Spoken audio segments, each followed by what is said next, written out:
안녕하십니까. 문틀남TV입니다. 이낙연이 민주당의 새 당대표로 선출됐습니다. 60.77%의 압도적 득표율로 당선됐습니다.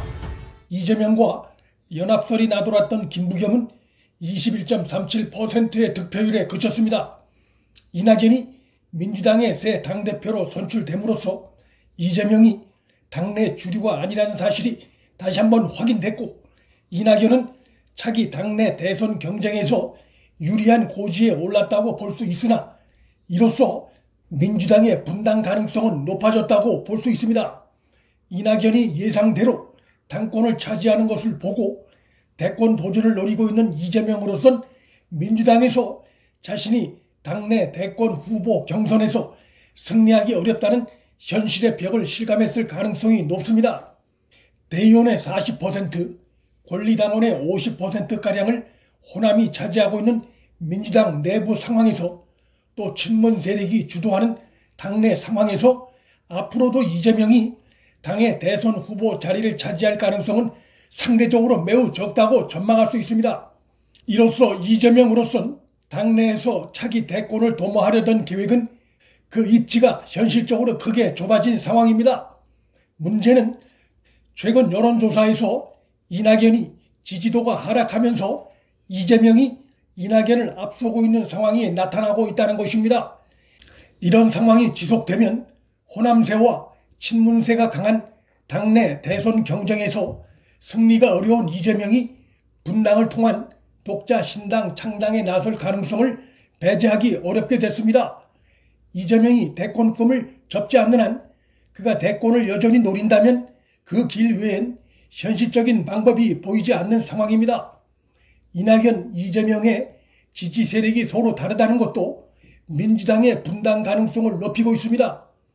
이낙연과 달리 이재명은 당 밖과 호남 외 지역에선 이낙연을 앞서고 있고 전체 여론조사에서도 앞서고 있습니다.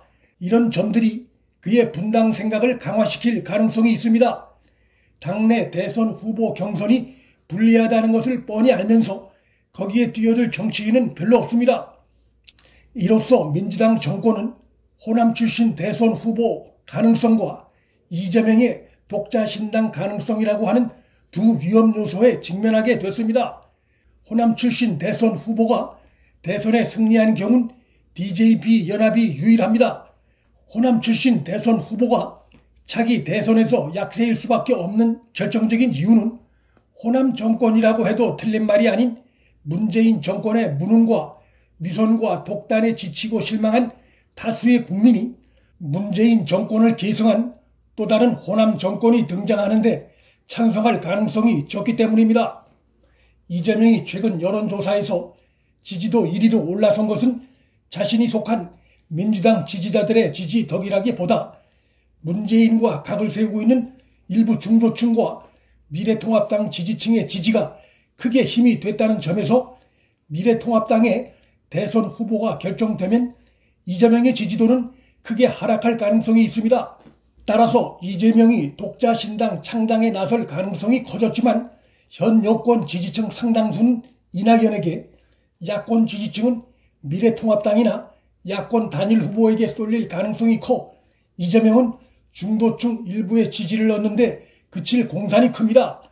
무엇보다 최근 여론조사에서 나타났듯이 차기 대선에서 정권 교체를 바라는 국민 지지, 또 야권 단일 후보 승리를 바라는 국민 지지가 더 크게 나타났다는 점에서 문재인 정권의 집권으로 엉망이 된 나라를 바로 세워야 한다는 국민 열망이 큰 상황이기 때문에 차기 대선은 정권 교체 가능성이 매우 크다 할 수 있고, 더욱이 범여권이 쪼개지는 상황이 벌어지게 되면 그 가능성은 더욱 커진다 할 수 있습니다.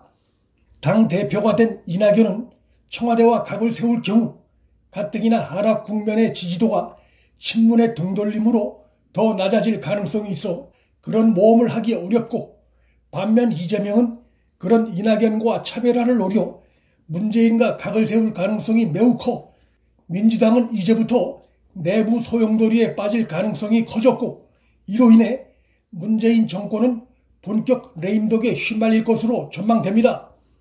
내년 초로 예정된 서울과 부산시장 재보궐선거에서 두 곳 다 범야권이 승리할 경우 차기 대선 후보 선정을 놓고 더불어민주당 정권의 혼란과 붕괴는 더욱 가속화할 수밖에 없습니다.